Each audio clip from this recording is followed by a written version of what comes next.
14 minutos.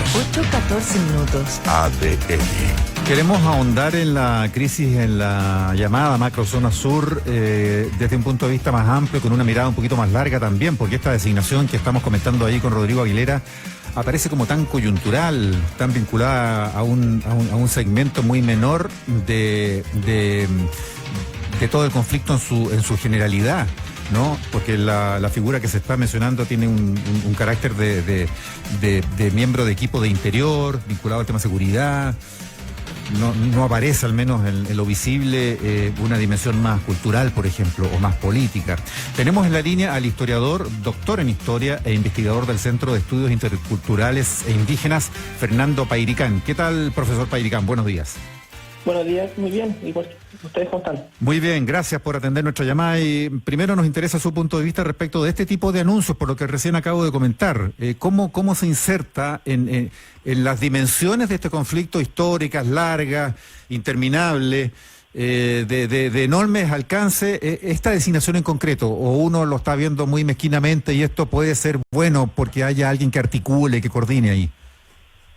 Le temo al Ejecutivo, la vez que ha actuado en los últimos 4 años en relación al pueblo mapuche, ha incrementado la violencia. Y estas medidas me parece que se incorporan dentro de un contexto de crítica, ¿no?, a su actuación política a nivel nacional, y además donde su actuación en la relación con el pueblo mapuche en los últimos años que ha gobernado ha incrementado la violencia más que lograr pacificarla. Entonces creo que estas medidas que hace, ¿no?, y el viaje que hace a la Araucanía y la promesa que hace de plantear el 24 de junio como un feriado, creo que acrecienta la crítica que se ha hecho en relación con su actuación con el pueblo mapuche. O sea, según entiendo, este anuncio de esta designación más bien tendría que ver con responder a partidarios en una de esas del gobierno, o dar garantías a sectores que reclaman por los ataques, que son más bien los sectores agrícolas o forestales de esta macrozona.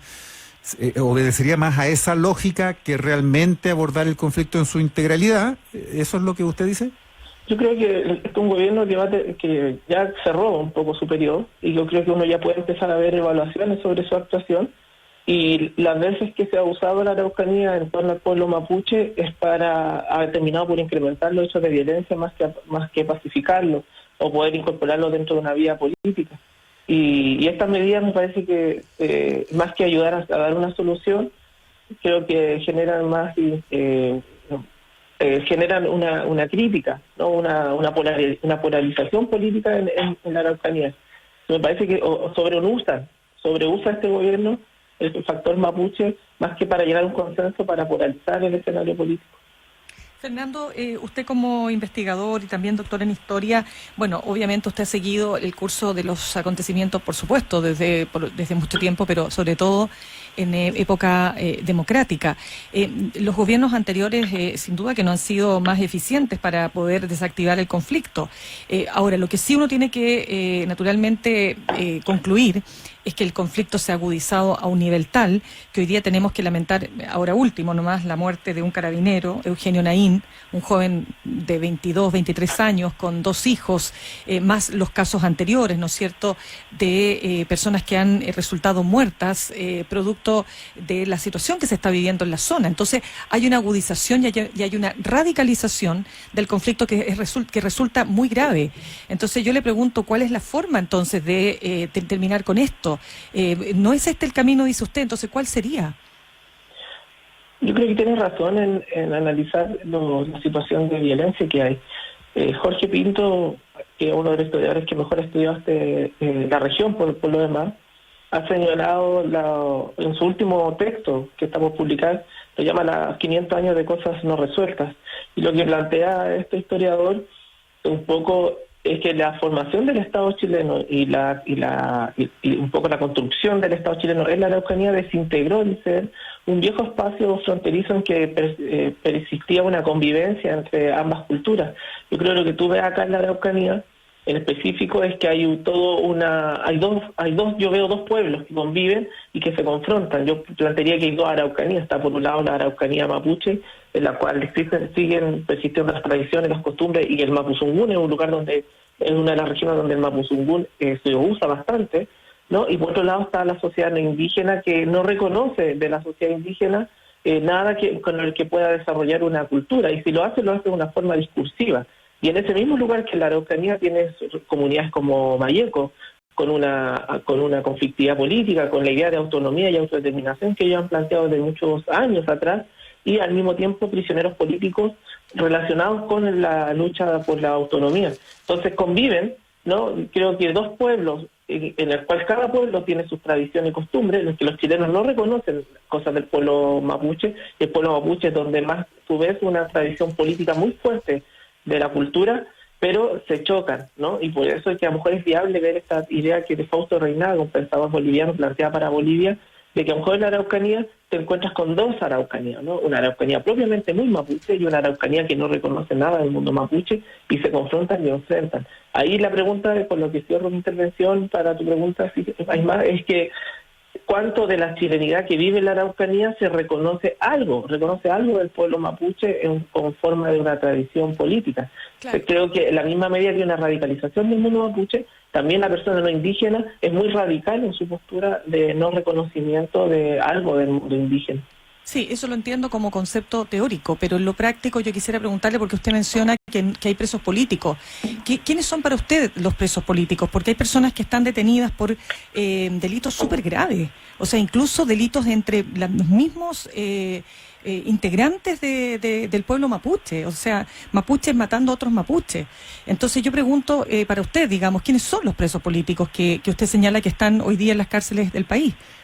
Por eso lo que planteo no es teórico, ¿no? Yo soy un poco más historiador, más que hacer otro análisis más teórico, pero lo que yo veo es a partir de todo el trabajo de documentación que he podido venir haciendo en el último tiempo, donde he revisado archivos del siglo XIX y también del siglo XX, como muchos compañeros y compañeras de trabajo por lo demás, en la cual uno puede ir dándose cuenta que la construcción del Estado, justamente en esa zona tú ves que se fundan, se arrebatan las tierras del mundo mapuche, se generan reducciones, luego se entregan, eso está en los mapas del siglo XIX y XX, tierra a colonos, ¿no? Que son los que van generando una colonización, pues se llama justamente el concepto de colonización, en la cual tú ves territorios mapuche, ¿no? Luego ves fundos, colonos mapuches, fundos, y de esa manera se va generando la historia, por lo menos de un sector de la Araucanía. Y yo creo que esa forma, la historia, como la ha planteado Martín Correa en sus largos estudios, la historia de cómo se conformó la propiedad explica también un poco, o de alguna manera yo entender la larga duración, como diría Fernando Bron, el historiador francés,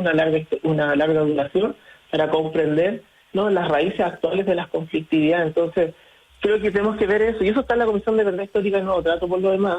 Eso es uno de los análisis que hace y que además recomienda, hay recomendaciones de la verdad histórica y Nuevo Trato que yo creo que también ayudan en estimado a poder entender esta situación, solo más allá de hablar de penosamente de los hechos de violencia o la muerte, como tú mismo estás planteando, ¿no?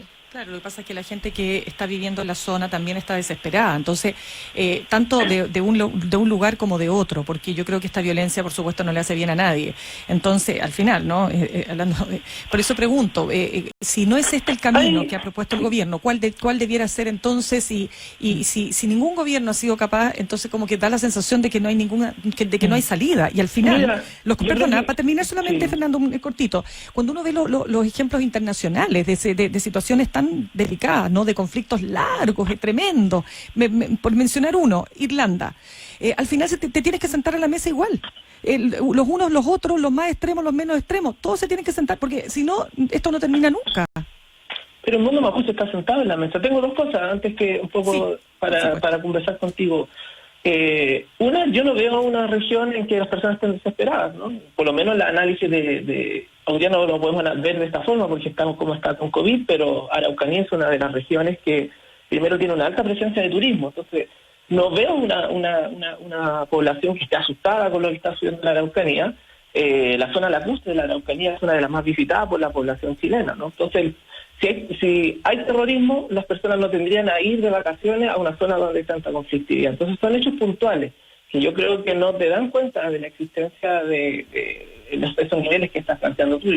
Difícil que una población No vaya... lo planteo yo, lo plantea la gente Afganistán. que lo describe, no lo planteo yo, o sea, yo lo recibo por la gente que comenta, ¿no? Sí, pero Cuando te queman la casa, que, cuando, en fin, estoy de eso acuerdo, voy. pero los datos te dan cuenta que eso sigue siendo muy puntual, independiente de que, por supuesto, que los hechos de violencia se generen una controversia, por supuesto, ¿no? Pero no hay a niveles de conflictividad como se estaría planteando.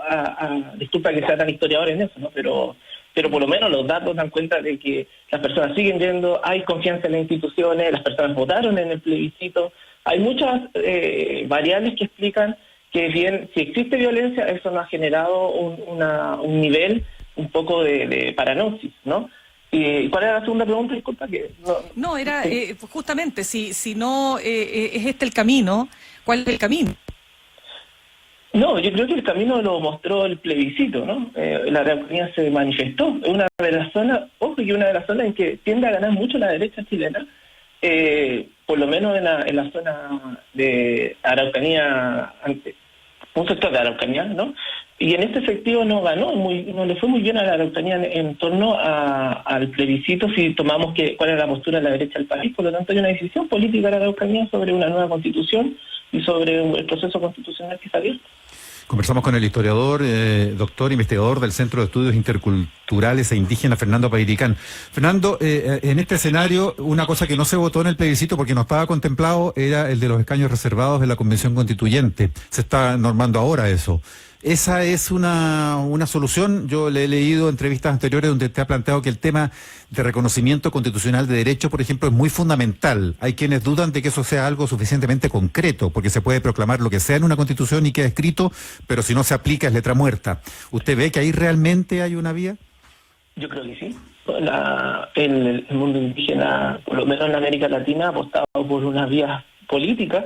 Lo puede ver el caso de Bolivia, ¿no? La última elección. También exigió el movimiento zapatista en México, donde han dejado hace por lo menos 10, 15 años ya las armas y se han desarrollado en torno a las autonomías locales. Ecuador también demuestra una vía política, por lo menos la CONAIE, que es una de las organizaciones más importantes, y las forjadoras del concepto de plurinacional, que en Bolivia se ha llevado a la práctica como política de Estado. Entonces, por lo menos el movimiento indígena a nivel latinoamericano ha usado la vía política desde 1996 en adelante. Bien, pues Fernando Pairicán, historiador, gracias por conversar con ADN hoy esta mañana. Muchas gracias. Muchas gracias a ustedes.